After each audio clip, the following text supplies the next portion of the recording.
Senhora Ministra, aproveito também para cumprimentar nesta nossa primeira possibilidade de trocarmos opiniões e trocarmos também estas opiniões que muitas vezes se opõem. Senhora Ministra, depois desta saudação e deste cumprimento, a primeira nota que eu gostava de deixar é que é notável que tenha conseguido passar estes 2 meses e meio absolutamente fora das paredes deste Parlamento, numa altura em que 2 meses e meio que não foram quaisquer meses e meio. Portanto, eu julgo que isto é uma nota política com algum relevo.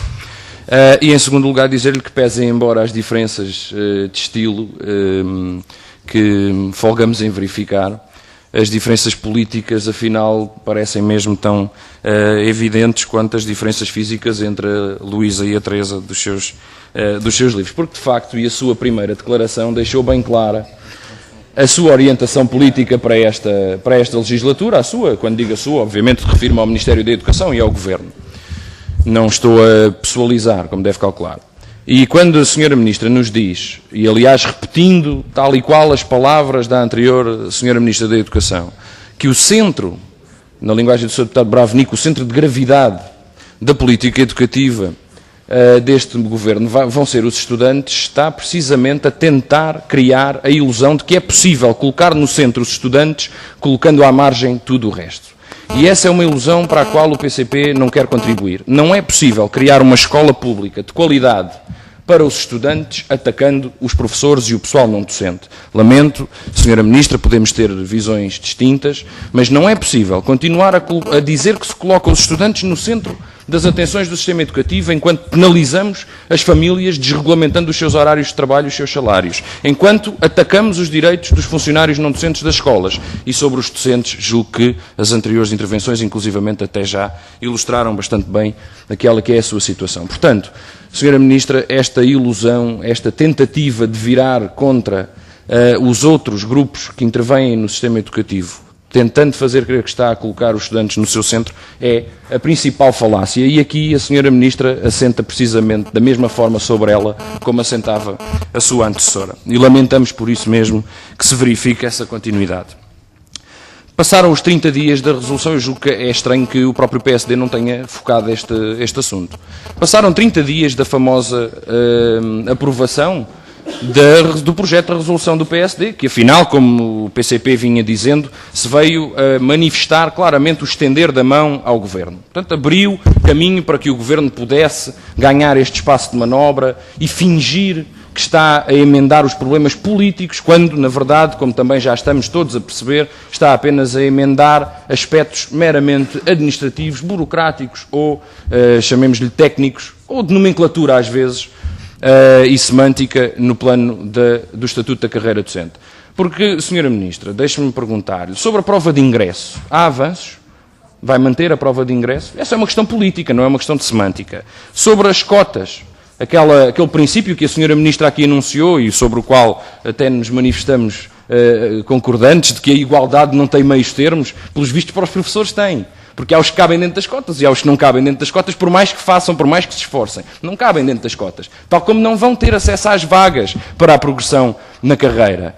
Porque, independentemente do seu esforço, independentemente daquilo que a Senhora Ministra chamou o estímulo provocado pela avaliação de desempenho, nunca lá caberão. Portanto, esses têm um acesso limitado à concepção de igualdade do Ministério, lamentamos que assim seja. Mas gostávamos de lhe perguntar que avanços têm havido nestas matérias, porque não basta dizer, como o PSD permitiu que o Governo viesse dizer, iludindo também a opinião pública, que se vai eliminar a divisão na carreira, criando todos os outros mecanismos que, na verdade, a mantêm, sem que, no entanto, exista o nome de professor titular e de professor, mas mantendo a hierarquia funcional, mantendo uma contingentação para a abertura de vagas para a progressão na carreira, mantendo o sistema de cotas na avaliação, etc. Portanto, gostávamos de saber em que ponto está. Isto é uma pergunta, obviamente, sincera, para conhecermos também qual é a disponibilidade do Ministério para, nestas questões, alterar, de alguma forma, aquelas têm vindo a ser as declarações que têm feito.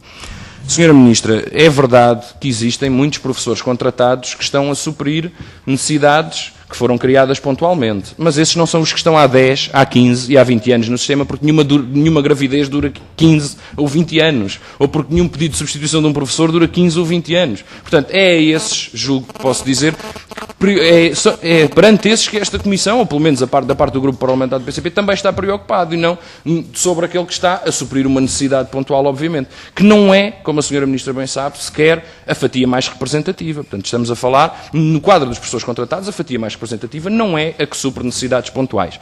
Tal como nas atividades de enriquecimento curricular, a que a Sra. Ministra não se referiu, gostávamos também de ouvir a resposta a essa pergunta que já foi colocada pelo Grupo Parlamentar que falou antes de mim. Sra. Ministra, tenho apenas mais 2 ou 3 questões para lhe colocar, são breves.